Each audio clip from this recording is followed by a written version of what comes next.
अइले डमरू बजावत भोलेनाथ हो, नगर में बड़ा शोर भइले। अइले डमरू बजावत भोलेनाथ हो, नगर में बड़ा शोर भइले।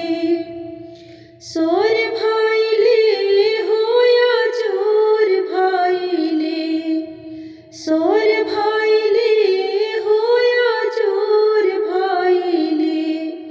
उनकर चंदा कैले सागरो या जोर हो, नगर में बड़ी शोर भइले। उनकर चंदा कैले सागरो या जोर हो, नगर में बड़ी शोर भइले।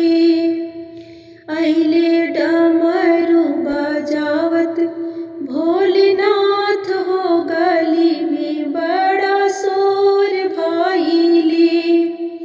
अइले डमरू बजावत भोलेनाथ हो, नगर में बड़ा शोर भइले।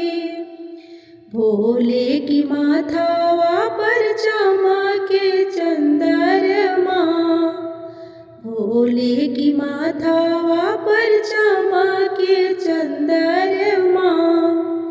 उनके जटावा में बहे गंगाधार हो, नगर में बड़ा शोर भइले। उनके जटावा में बहे गंगाधार हो, नगर में बड़ा शोर भइले।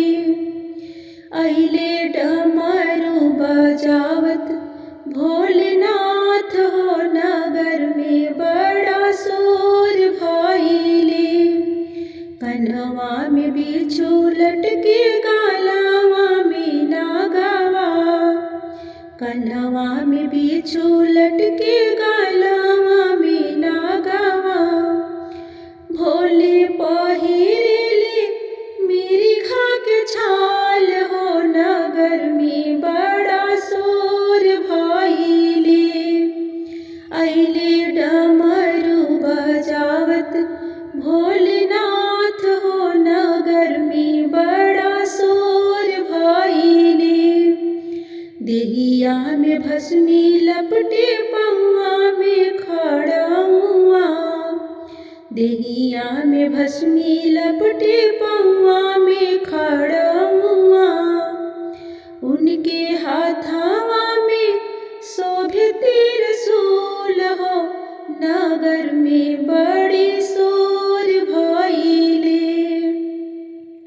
उनके हाथावा में शोभे त्रिशूल हो, नगर में बड़ी शोर भइले।